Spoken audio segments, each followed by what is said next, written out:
he can kill you and then bring you back to life and do it all in space. Anything that's written about him, it's Navy SEAL, astronaut, doctor. Yeah. That gets put in front of Comma everything. underachiever. Listening to that story, it seems a world away, but at the same time, it seems like it just happened.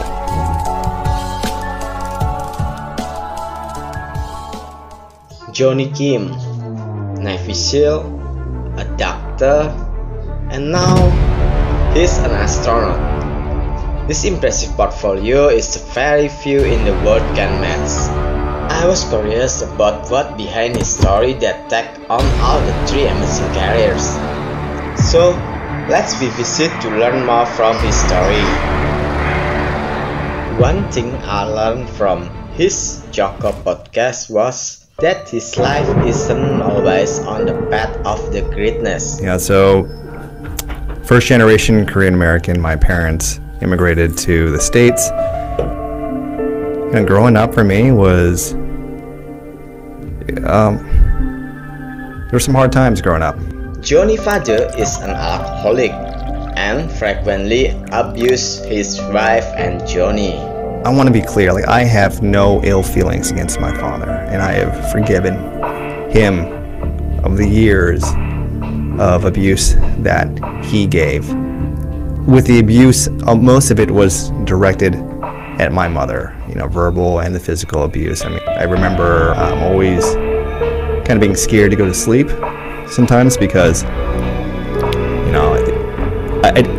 there were times where being woken up with a cold glass of water to the face was what would happen, or being woken up and being asked which of my possessions I had to choose what he would break in front of me, and I understand a lot of that was just to hurt my mother, and he did a good job of doing that. And that fateful day come to change his life. So on this particular day, I think it was February 21st, 2002, and I remember when he came home, I could smell the whiskey on his breath, so I knew he was very intoxicated. And it was just, I could feel something was different this time. I remember my father came up to me, and some of the last words he said to me was, "I'm sorry, Jonathan." He pepper sprayed my face. And then all I hear in the kitchen is my mother screaming for help and saying, "He's got a gun." So I then, fight or flight, you do what you need to do to protect the people you love. So I got up and I did my best to fight him and get that gun as hard as I could, as strong as I guess a 140-pound-year-old kid could do at the time. But I lost in that fight. He was able to get a hold of a dumbbell nearby and smash my head in with it and shot it in the air, and it was, that was the first time in my life that I faced a life or death situation. I think maybe clarity or grace, in a moment of clarity that my father found, he decided not to shoot us, not to kill us, and I told him to go run, just run. And he did. He left the back door, and that was the last time I saw my father. In the hysteria of that, my mother was on the phone and called 911 and screaming for help, and so eventually, ambulances came and police came, and I got my head stapled, and I told the police that I think my father's still in the house and he's in the attic. So they did what they're trained to do. They sectioned off the area, confronted my father, and one thing led to another. I wasn't there, but shots were fired, and my father was killed. The detective I talked to, he said, "Son, I'm sorry to tell you, but your father is dead." And this is one-on-one in a room. And I was just emotionless, just stone-faced. And he said, "I take it that this is not bad news. Is this good?" And I said, "I'm just relieved, sir." And he said, "I understand, son." And when my father died, I feel like it was the day I was reborn into someone else. It's just a day for so many reasons that helped me be reborn into the person I wanted to become, that I've always wanted to become my entire life. Jonny realized that his ambition to become a Navy SEAL was completely born out of this children's experience with his abusive father. You know, when people ask me why I wanted to be a SEAL, it's so easy to come up with the superficial reasons. Like, yeah, I wanted to get paid to blow up stuff and jump out of planes and serve my country and shoot guns. But those are all fake, superficial reasons.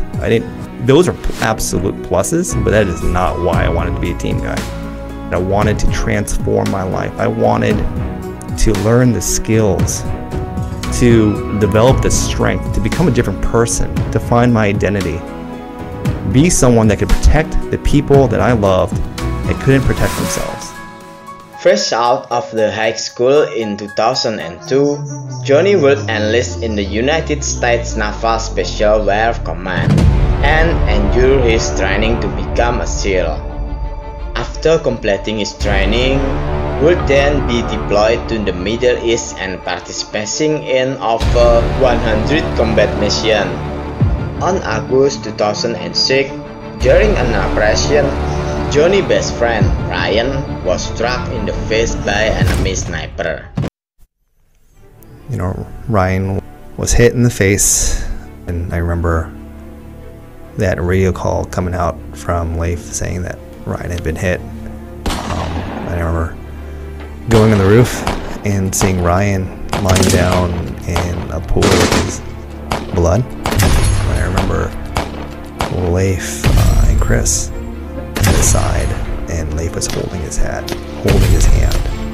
just saying, just hang on, brother, just hang on, man. The definitive care he needed was a surgeon. He needed to get to an operating table stat. We need to go to Camp Ramadi right now. But his superior officer, however, refused to transport Ryan to Camp Ramadi, a nearby military outpost. And I was top of my lungs arguing with this guy. This is not what he needed. Like, you should not do that. We needed to get to Camp Ramadi. In next day, another Jonny good friend, Mark Lee, got shot on another combat mission. Although Ryan would survive, he became permanently blind and retired from Navy SEAL. Sadly, he would pass away a few years later during a surgery related to his injury.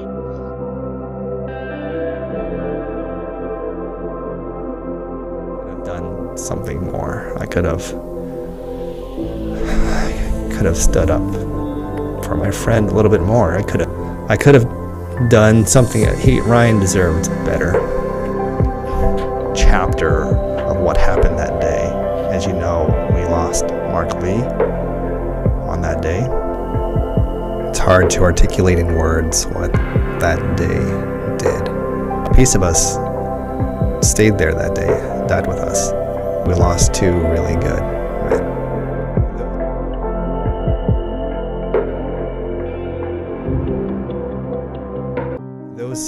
A lot of what I do today, I made a promise to not just those two, not just to Mark and Ryan, but I could list a long list of names of people we've lost since then. That the void created by those warriors that would certainly have done good for this world, that I owe it, that we owe it to them to be a positive mark in this world. And that can take many forms. For me, that was why I wanted to be a physician.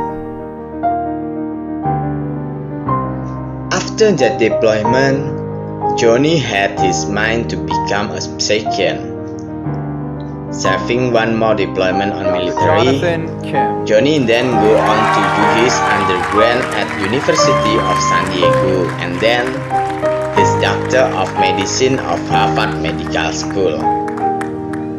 I wanted to be impactful, and to me, going to Harvard was giving me a bigger platform to be impactful. After graduating, Jonny worked at 2 different hospitals.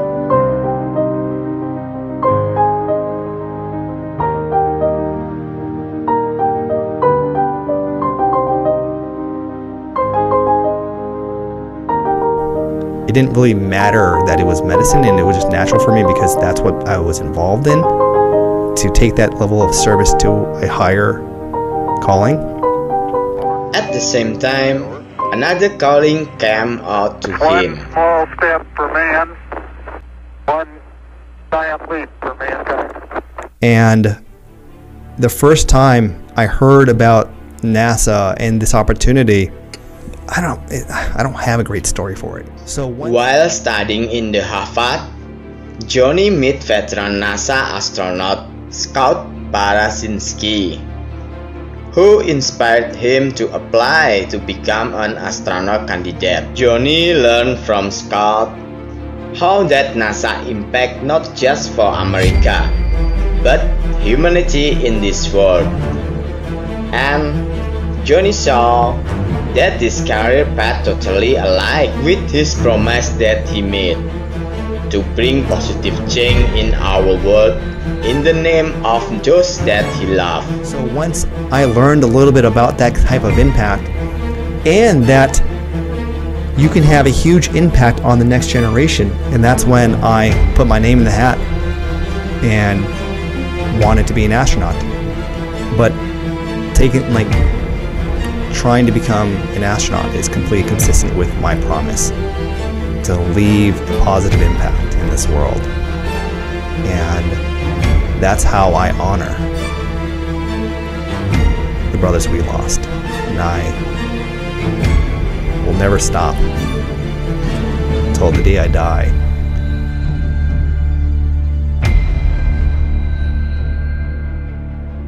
Maybe I could reach out to those kids, just like me, who are scared, tired, who don't think they can amount to anything, who don't think they're worth anything. If I could reach out to them and let them know that, hey, it doesn't matter where you're from. With the right attitude, with the right hard work, if you get up every time you fail, you can amount to something, and you can do positive work. You can leave a good impact, a positive mark for our world. Jonny will joining with 17 other astronauts in 2024 Artemis moon landing mission, including the colonization of Mars.